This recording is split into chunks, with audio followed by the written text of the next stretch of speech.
σας, καλώς ήρθατε στο κανάλι μου. Όπως κάθε χρόνο σας δείχνω δύο βασιλόπιτες. Η μία βασιλόπιτα είναι κέικ, γρήγορη, και σας δείχνω και μία βασιλόπιτα την οποία θα κάνω για το σπίτι. Έτσι, είναι τσουρέκι. Λοιπόν, μην ξεχνάτε να κάνετε κοινοποίηση στα βίντεό μου, να κάνετε εγγραφή στο κανάλι μου, ό,τι θέλετε να έρθετε στις ομάδες μας, μαγειρικές απολαύσεις και Γιώργος Ζόλης μαγειρικές απολαύσεις. Γράψτε μου ένα σχόλιο αν σας άρεσε η συνταγή, αφήστε μου μία καρδούλα και τώρα πάμε να σας δείξω την εκτέλεση και τα υλικά.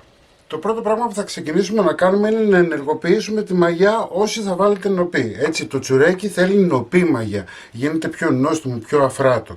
Εντάξει, εδώ έχω 75 γραμμάρια νοπή μαγιά. Είναι 3 πακετάκια των 25 γραμμαρίων που πουλάνε στα σούπερ μάρκετ. Πάμε να την εσπάσουμε. Εδώ έχω μία κούπα γάλα χλιαρό. Έτσι, χλιαρό, προσοχή, όχι καυτό. Πώς καταλαβαίνετε ότι είναι το χλιαρό? Εδώ στον καρπό σας, όλες οι μανούλες ξέρετε να μην καίγεται ο καρπός σας. Λοιπόν, εδώ έχω μία κούπα ζάχαρη, θα πάρω μία κουταλιά και θα τη ρίξω μέσα στη μαγιά για να την εταΐσω. Θα ανακατέψω, να διαλυθεί. Εδώ έχω 6 κούπες αλεύρι δυνατό για τσουρέκια. Από το ίδιο αλεύρι θα πάρω 2-3 κουταλιές να φτιάξω ένα χυλό. Αφήνουμε στην άκρη να ενεργοποιηθεί η μαγιά μου. Λοιπόν, η δοσομετρική κούπα που έχω είναι αυτή εδώ, χωράει 250 γραμμάρια σε νερό. Άμα δεν έχετε μπορείτε να πάρετε μία κούπα άλλη, να τις βάλετε νεράκι και να είναι περίπου 250 γραμμάρια. Δεν μας πειράζει τώρα 5 συν 5 πλην, έτσι. Λοιπόν, εδώ έχω μία κούπα βούτυρο 230 γραμμάρια και θα προσθέσω 2 βανίλιες, 2-3 δάκρυα μαστίχα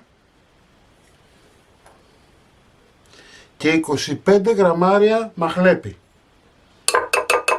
Το μαχλέπι μην το φοβάστε, είναι ουδέτερο, δεν πικρίζει, έτσι, οπότε δεν θα έχετε πρόβλημα. Και εδώ μία καλή τσιμπιά αλάτι. Ανακατεύω. Γιατί βάζω τα μυρωδικά μου στο βούτυρο? Γιατί θα μπουν μέσα στη ζύμη και θα πάει σε όλο το ζυμάρι και δεν θα πάει μόνο εκεί που θα πέσουν, που θα ρίξουμε εμείς τα αρωματικά μας, γιατί πολλές φορές συμβαίνει αυτό. Οπότε τι κάνουμε? Το ρίχνουμε στο βούτυρο, αρωματίζουμε το βούτυρο και έτσι δεν υπάρχει κανένα πρόβλημα. Ωραία, είμαστε έτοιμοι. Το αφήνουμε στην άκρη. Σας έχω πει σε όλα μου τα βίντεο που κάνω κάτι με μίξερ ότι γίνεται και στο χέρι, οπότε μην αγχωθείτε, έτσι. Αν θέλουμε 2-3 λεπτά στο μίξερ, θα κάνετε 4-5 λεπτά στο χέρι. Το ζύμωμα εννοώ, έτσι. Λοιπόν, στον κάδο του μίξερ θα βάλουμε την υπόλοιπη ζάχαρη από μία κούπα, 240 γραμμάρια είναι το σύνολο, 4 αυγά, το ξύσμα και το χυμό από ένα πορτοκάλι και θα ανακατέψω. Είμαστε έτοιμοι, αυτές ήταν οι παρασκευές μας, περιμένουμε να ενεργοποιηθεί η μαγιά για να συνεχίσουμε. Η μαγιά μου έχει ενεργοποιηθεί, βλέπετε, αρχίζει και σκάει. Λοιπόν, αυτό που έχουμε να κάνουμε τώρα είναι να τη βάλουμε μέσα στο μείγμα με τα υπόλοιπα υλικά. Λοιπόν, βάλαμε τη μαγιά μας, θα βάλω και το υπόλοιπο από τις 6 κούπες, 900 γραμμάρια το σύνολο. Όλα μου τα υλικά τα γράφω στην περιγραφή και στο πρώτο σχόλιο σε όλα μου τα βίντεο. Και πάμε τώρα να χτυπήσουμε για 3 λεπτάκια. Θέλουμε να ανακατευτεί χωρίς να πέσει όμως το βούτυρο, έτσι. 3 λεπτά μετά έχουμε μία ζύμη η οποία είναι πάρα πολύ σφιχτή και έχει μαζευτεί στο γάτζο, έτσι. Μην σας αγχώσει καθόλου γιατί έχουμε να ρίξουμε και το βούτυρο. Λοιπόν, θα πάρουμε το βούτυρο και θα το ρίξουμε μέσα. Εάν μπορείτε, εγώ λόγω του βίντεο το ρίχνω τώρα όλο μέσα. Εάν μπορείτε να το βάλετε σταδιακά θα είναι ακόμα καλύτερο. Επίσης ξέχασα να σας πω ότι η συγκεκριμένη συνταγή μπορεί να γίνει και με αλεύρι για όλες τις χρήσεις, αλλά θα βάλετε 1 κιλό, μία συσκευασία. Πάμε για χτύπημα, έτσι άλλα 3 λεπτά να ενσωματωθεί το βούτυρο.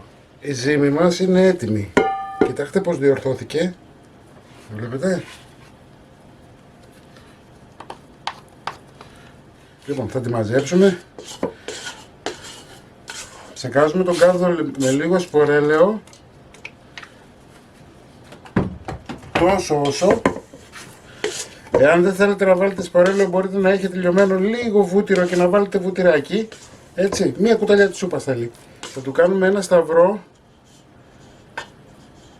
για να αναπνέει, η ζύμη μας.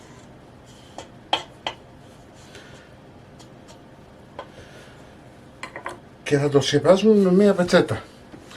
Θα το αφήσετε σε ζεστό μέρος να διπλασιαστεί. Εντάξει, αν δεν έχετε ζεστό μέρος, ανάβετε το φούρνο σας 50 βαθμούς αντιστάσεις πάνω κάτω, τον αφήνετε 5 λεπτά, τον σβήνετε και μετά βάζετε το τσουρέκι και το αφήνετε να φουσκώσει εκεί. 40 λεπτά μετά, βλέπετε το ζυμαράκι μου είναι φανταστικό. Διπλασιάστηκε. Θα το αδειάσω στο πάγκο, του κάνω διπλώματα.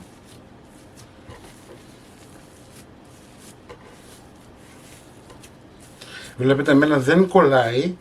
Εάν σε περίπτωση σας κολλάει, θα βάλετε λίγο σπορέλαιο ή λίγο βούτυρο. Βάζουμε το νόμισμα. Παίρνω ένα ταψί τριαντάρι και βάζω το ζυμαράκι μου μέσα. Προσέξτε, το ζυμάρι είναι αρκετό. Εάν θέλετε, μπορείτε να φτιάξετε και κανένα τσουρεκάκι επιπλέον χωρίς να κάνετε τη βασιλόπιτα, εντάξει. Μπορείτε να φτιάξετε δηλαδή ένα ακόμα μικρό τσουρεκάκι. Τώρα, μπορείτε να κάνετε επίσης 2 βασιλόπιτες. Εάν χρησιμοποιήσετε μικρό ταψί, μπορείτε να κάνετε 2 βασιλόπιτες.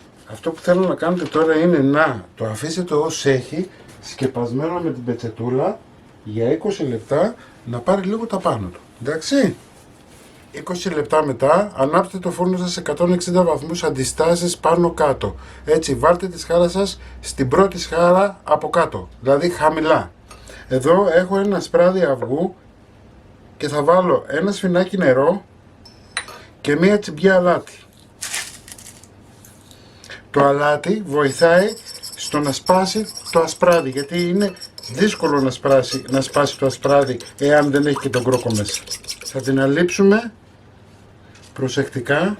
Ωραία. Λοιπόν, μόλις προθερμανθεί ο φούρνος, το βάζετε για ψήσιμο.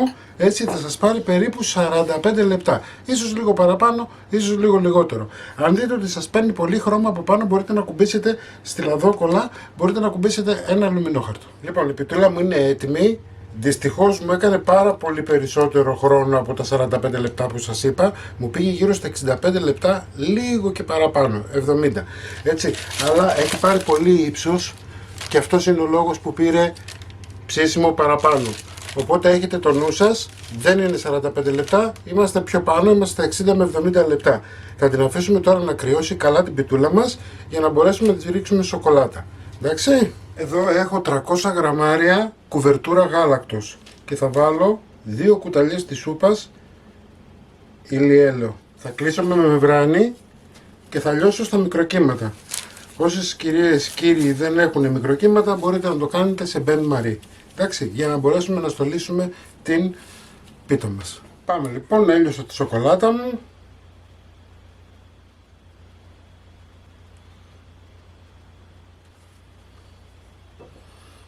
Χτυπάμε λιγάκι και την αφήνουμε τώρα να κρυώσει καλά για να μπορέσουμε να στολίσουμε. Λοιπόν, η βασιλόπιτά μου είναι έτοιμη, την έχω ψιλοστολίσει για να την δείτε. Τα νούμερα είναι με κουπάτ, έτσι, και ζαχαρόπαστα. Κομμένη θα την δείτε στην αρχή του βίντεο. Εσείς μην ξεχνάτε να κάνετε κοινοποίησεις στα βίντεό μου, να κάνετε γραφούλα στο κανάλι μου. Ό,τι θέλετε να έρθετε στις ομάδες μας, Μαγειρικές Απολαύσεις και Γιώργος Ζόλης Μαγειρικές Απολαύσεις. Και εμείς θα τα ξαναπούμε πάλι με ένα επόμενο βίντεο. Να είστε καλά, καλή χρονιά!